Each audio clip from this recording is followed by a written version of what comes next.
right, from left to right, we have Mark Johnson, Nico Peich, Coach Andy Waddle, and Mike Mansaray. We will start with an opening statement from Coach Waddle on preseason camp and looking ahead to the season, and we'll open it up for questions.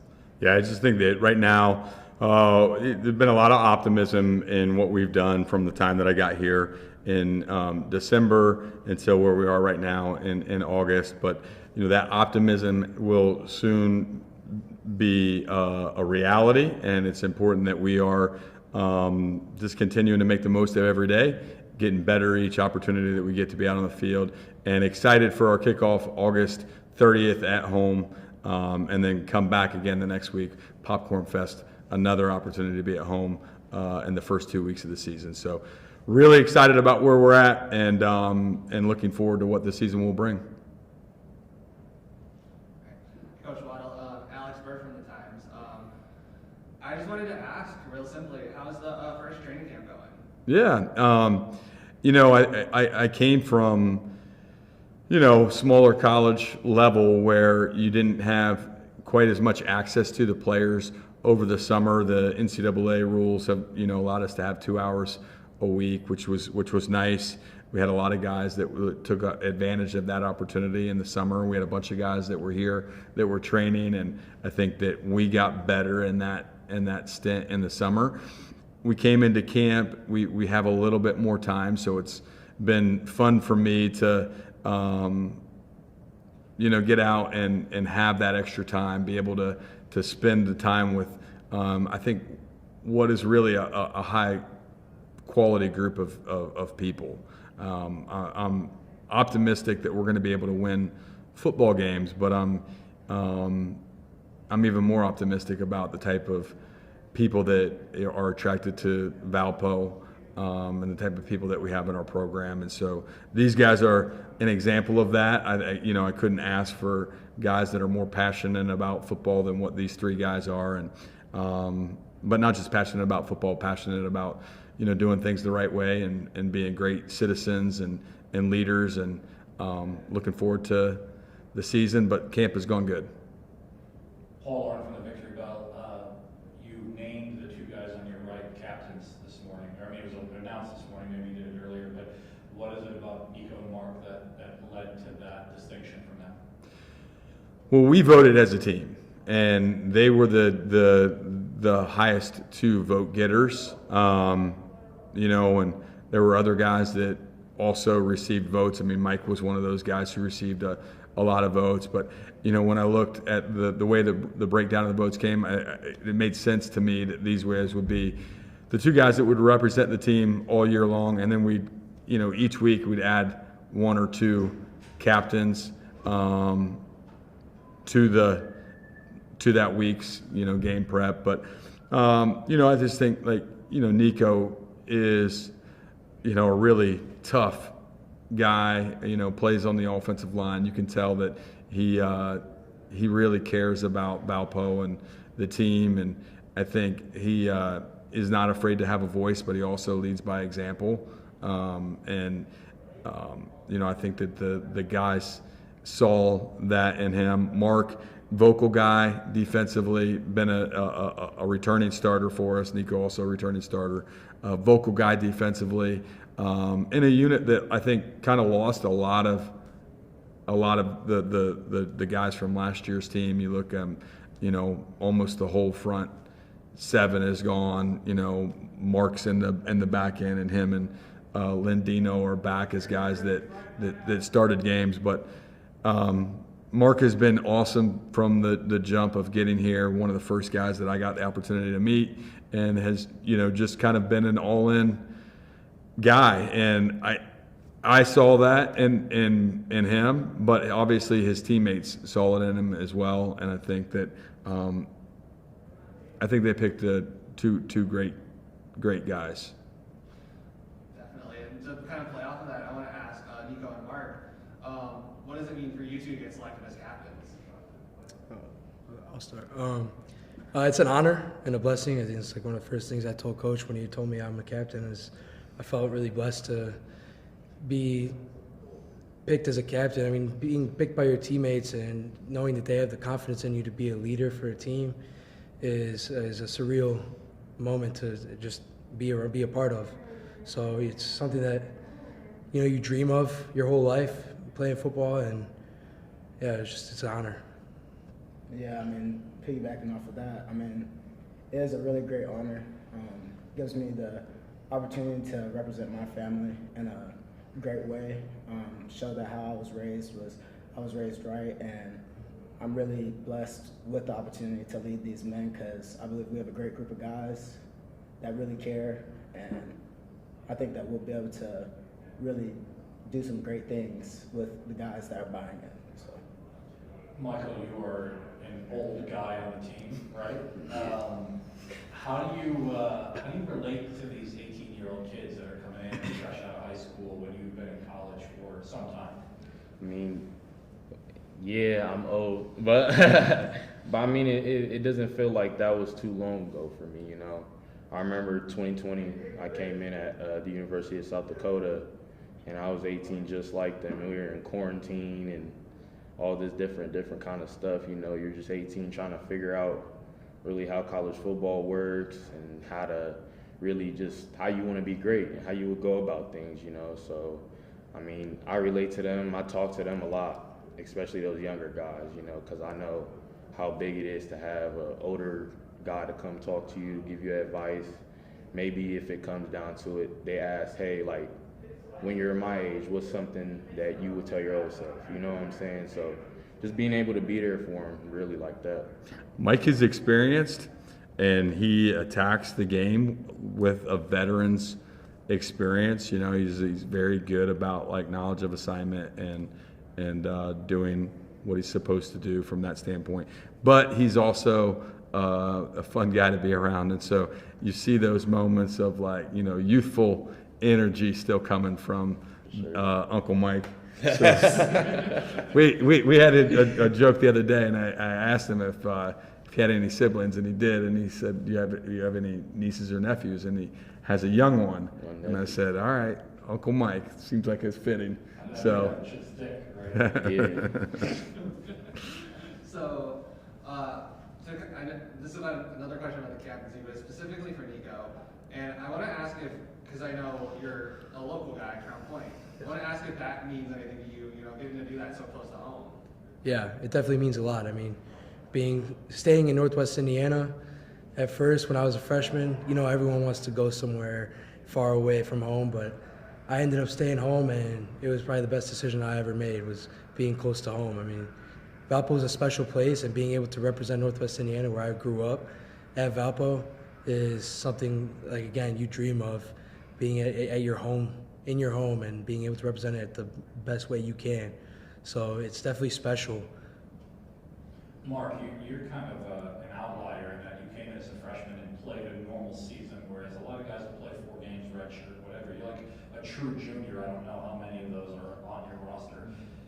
What advice do you give to incoming freshmen who might find themselves in a position to be key contributors right off the bat? Some advice that I would have, well, it's very difficult when you have to start off with a lot of special teams, and you have to really buy into special teams to truly get your opportunity at the field. For me personally, I was able to buy into special teams my freshman year. I was on almost all the units, and I made plays on those units, which allowed me to get opportunities to play in real games. I think my first time taking real meaningful snaps was against our rival Butler, and that was a hard game for me, but I felt like I was ready mentally, physically, and it's all about just buying into what the coaches have set out for us, because truly they talk about special teams all the time, and special teams can, as a younger guy coming from high school, and you were the guy, and you maybe didn't have to play a lot of special teams, and now you're in college and you're right back at the bottom, and now you have to start really focusing on a lot of special teams. It's hard. So my advice would be to just really trust the process and buy into those special teams, because you never know what opportunities will come your way from that. And then, Mark, I got another question for you. I know Coach brought up that you were one of the only returning players on the defense. I guess I want to ask, do you feel like that's a lot of responsibility on you, or is that something you kind of welcome and embrace? I wouldn't say it's a lot of responsibility. I feel like I do have responsibility with being a safety. I'm always making checks and trying to get people in the right spots, and I have to know the defense like the back of my hand. But I mean, I feel like for me, I've always kind of had to do that. I feel like we have a good group of guys on the defense that are very good players, especially like Landino's coming back as well. He's a very knowledgeable player. OC, he's a transfer, but he was in the system and he knows the defense very well. So I feel like I have a lot of help out there with me while being one of the main voices that is continuously like being heard around the field. But I think that we're all getting it together and we're putting it all together step by step. Just for Coach, you mentioned OC, you've got Jay, Jason, then you got a couple other guys. What's that like to bring guys from your previous school and especially a couple of those guys that came in the spring? Mm-hmm. Was it easy to use them as examples? Is it been fun to see them maybe go up against the higher level of? Yeah. Just your thoughts on that.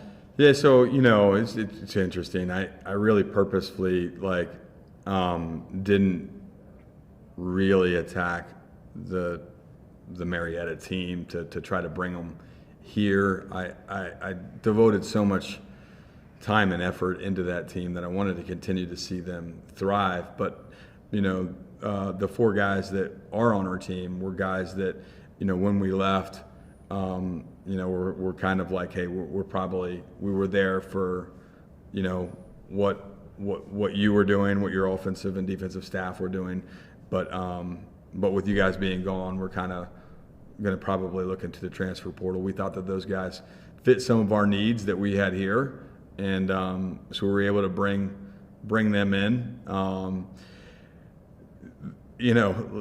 Two of them were freshmen and had only been in the program for 6 months or 5 months or whatever. So I don't know if they were completely grown and developed products. But I do think Jay particularly had been a very good player in our system and knew it very well. And I think that he's not the only one. On the offensive unit that can do this, but he adds some real versatility because he can play all of our wide receiver spots. A lot of times guys they kind of lock into one spot or maybe two spots in their first couple of years just because they're learning the nuances of the offense. So Jay's a guy that can play everywhere, so that's a real benefit, I think. But there are a couple other guys that have owned that part of their development and give us some versatility there. But it's been nice to see those guys, all in told, I think that it's been a very interesting move for me. I tell people, I think every time you move in life, it takes probably a year before you kind of feel comfortable. I think I've been here for 8 months and I feel like it feels comfortable, or 9 months, however long it's been. And it feels comfortable, and I think that part of that is my day-to-day. I brought in some really trusted coaching staff members that I think do a great job. They understand how I operate, how I want to work, and we have conditioned ourselves to be able to be on the same page of what we're looking for from the development of a whole program. That helped. We added a head athletic trainer that I had worked with before, and then my family, getting here and with the Marietta players and the coaches and the trainer. And I think there were 30 people that left, that corner of the state of Ohio and came to Northwest Indiana. So counting the kids, but it's pretty special for all of us to be able to have that move, and those guys having them here is also enjoyable. But I love all these guys. I think that I feel like that. I said this when I got when I had my press conference, but they didn't choose me. These guys didn't. but I chose them, and I'm really glad that I did, because I think that we have some really high quality people, and I think that that they're slowly but surely glad that, you know, embracing not just me but our whole staff and what energy we want to bring, and the collective group of what we want to do next fall or this fall. For sure. And I did some numbers on, I did a little bit of research, Coach. I noticed at Marietta you guys had a potent rushing offense. And so Yeah. it's kind of a two-pronged question. I guess, is that going to kind of translate, or are you looking for that to translate here? And then I'm going to ask, is the guy on your left, is he going to be a big part of that? Well, I will say this, you know, will it translate? I mean, I think that the mindset that we want to have is to be able to be balanced in our approach. But I think in being balanced, I mean, I think that means that you have to be able to run the ball to create some of that balance. You know, I was fortunate in my time there. I was the head coach there for 12 years, and I think 10 of the 12 years I had a first-team all-conference running back. Twice I didn't have a first-team all-conference running back. Last year was one of those years, but we had 2 second-team all-conference backs, and then you know, I had 3 different guys over, gosh, man, probably 5 different years, 6 different years. I don't know total, but I had 3 different backs that were All-Americans. So I was blessed with some great talent, for sure. But also I think that the style of play that we want to do offensively is to start with the run game but have balance. Mike's been great.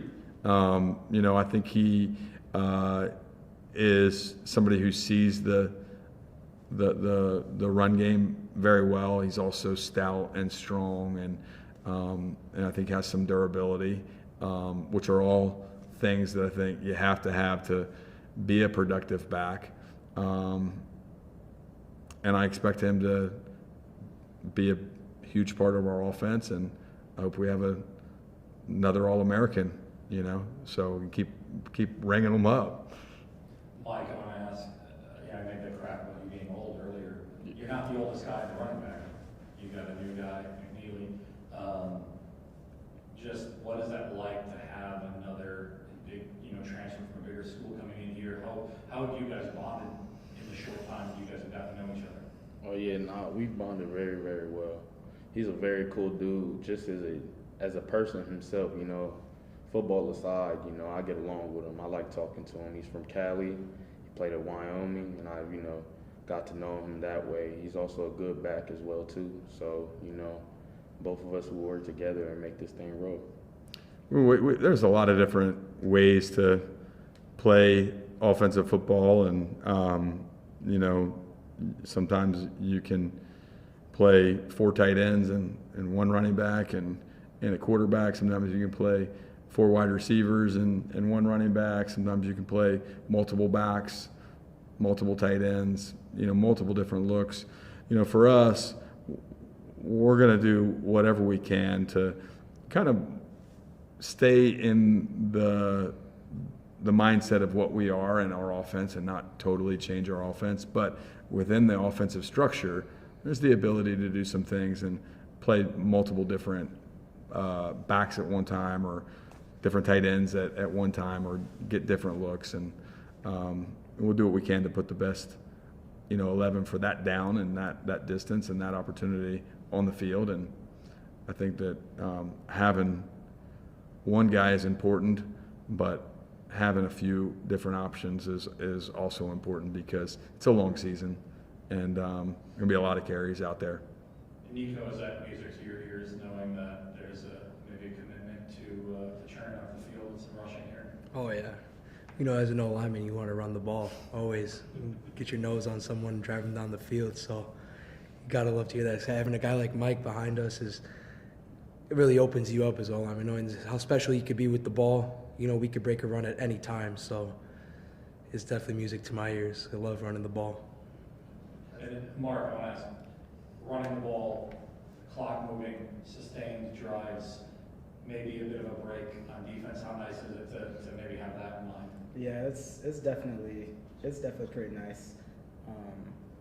I feel like in the past sometimes we've struggled with defense being on and off the field very quickly.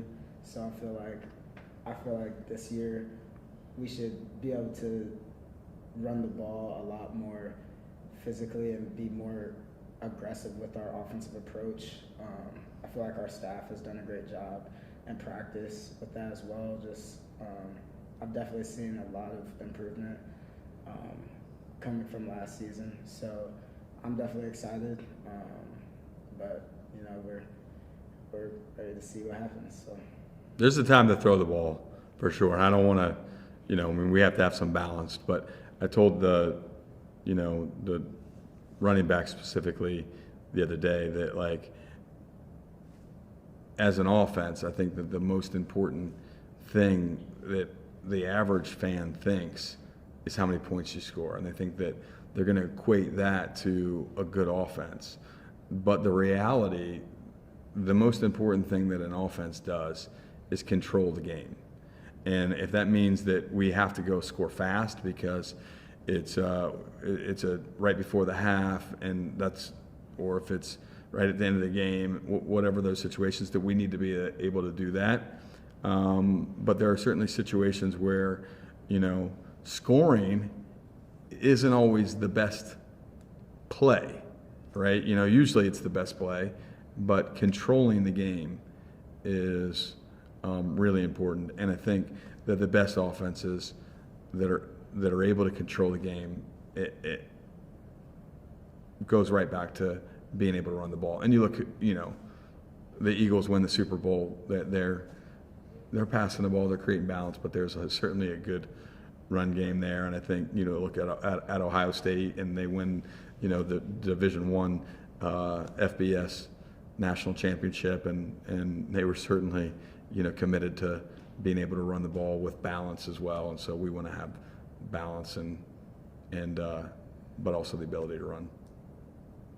Traditionally, and with rare exception, Valpo has opened the season on the road against bigger programs. And by the time you have the home opener, it's a couple weeks into the season. Students are in their routine already, and that routine hasn't included going to football games on Saturdays. You guys, opening weekend at home, second weekend at home, night game. For the players or coach, just how nice is it to know that you're going to have the ability to be part of the routine of the everyday experience of the Valpo student and the community, and also get a chance to open at home with obviously respect to your opponents, but some games that you feel like can go out there and be successful in? I'm really excited for it. In my time here, I haven't started the season at home at all. So I'm definitely excited to see, because normally, especially those first couple home games, are very amped up, especially the night game too. Those are very fun. We don't play many of those. So I'm really excited to see what kind of turnout that we can get those first couple home games, and hopefully build some momentum going into those next few games. And were you intentional about trying to say we're going to start at home, and or is that just the way the schedule? I had nothing to do with the. There was one game open when I got here. We were able to fill one game, but 11 games were scheduled, and the week that the one game was open, just I didn't have anything to do with it, but it needed to be a home game. So yeah, Laurel, I think, and Merce, Poindexter, they've been outstanding to work with, and I think Laurel has a big picture of how she wants Valpo Athletics to be. I think that, when I interviewed, they talked about, wanting to continue to improve the home game atmosphere, and they mentioned some of the things that they had done to improve the home game atmosphere over the past couple of years. And, I think we're going to have fireworks after the second game, which is kind of involved with the events of Popcorn Fest in the day, Valpo football at night, and then immediately following the game, some fireworks is going to be pretty fun atmosphere, I think. And so I think that our athletic administration and administration overall, I think, wants to invest in the experience of Valpo football, and hopefully the fans see that. They want to come out and be a part of it. I think that we're going to build something special, here, but we won't do it alone. It'll take a big, broad community, and the student community, the parents and relatives, and then the broader Northwest Indiana region, being a part of, celebrating, Division I football right here in their own backyard.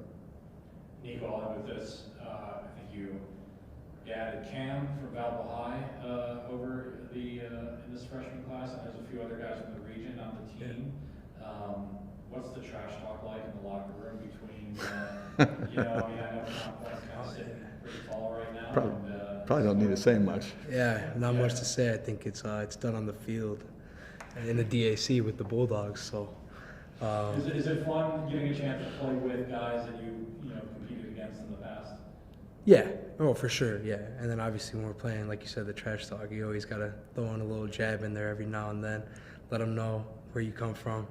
So, but yeah, it's definitely fun. It's cool to see. I mean, we got good football in Northwest Indiana. It's nice to have guys up here and come to play and showcase our talents. I think I maybe have one more question for Nico. Yeah. You were there Buzz's first year, right? Yes, sir. And so I guess maybe just kind of a general question. Was there anything you took from Buzz's first year that you applied to your time here at Valpo? Oh, absolutely. I'll stick with the main thing is kind of how we talked about. I was chosen as a captain here, and one thing that Coach Buzz really taught me and that staff there was how to be a better leader. They pushed me really hard that last year when I was a senior to be a leader for our team, and I really appreciate them for that because I wouldn't be where I am right now without their help. So I'm very appreciative of that. Anything else? All right, all set. Thank you.